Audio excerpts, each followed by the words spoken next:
It was a beautiful morning on the island of Sodor. Thomas the Tank Engine's blue paint sparkled in the sunshine as he puffed happily along his branch line with Annie and Clarabel. He was feeling very pleased with himself.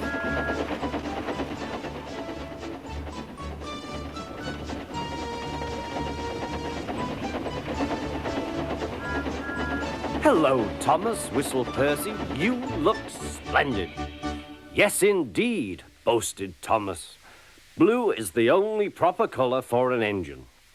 "Oh, I don't know. I like my brown paint," said Toby. "I've always been green. I wouldn't want to be any other color either," added Percy.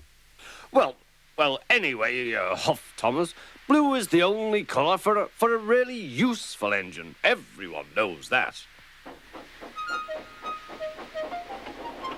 Percy said no more. He just grinned at Toby.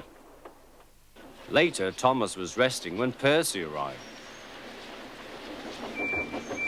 A large hopper was loading his trucks full of coal. Thomas was still being cheeky. "Careful," he warned. "Watch out with those silly trucks." Go on, go on," muttered the trucks. "And by the way," went on Thomas, "those buffers don't look very safe to me." The last load poured down. "Help! I'm choking!" cried Thomas. "Get me out!" Percy was worried, but he couldn't help laughing.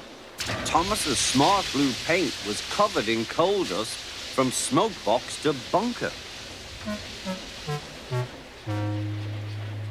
"Ha ha," chuckled Percy. "You don't look really useful now, Thomas. You look really disgraceful." "I'm not disgraceful," choked Thomas. "You did that on purpose. Get me out."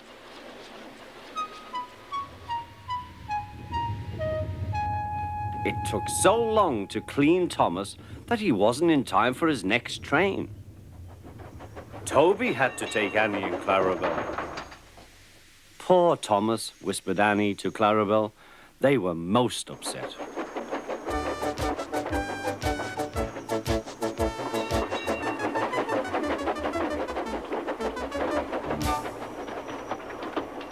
Thomas was grumpy in the shed that night.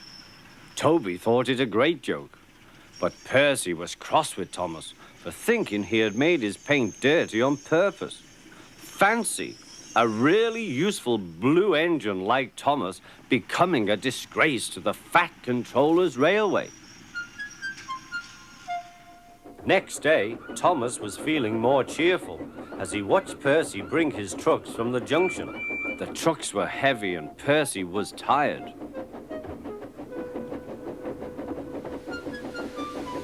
"Have a drink," said his driver, "then you'll feel better." The water column stood at the end of the siding with the unsafe buffers. Suddenly, Percy found that he couldn't stop. The buffers didn't stop him either. "Oh," wailed Percy, "help!" The buffers were broken and Percy was wheel-deep in coal. It was time for Thomas to leave. He had seen everything. "Now Percy has learned his lesson too," he chuckled to himself.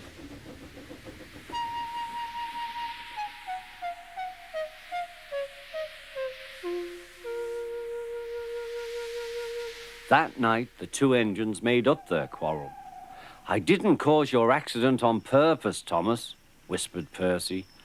"You do know that, don't you?" "Of course," replied Thomas, "and I'm sorry I was cheeky. Your green paint looks splendid again, too.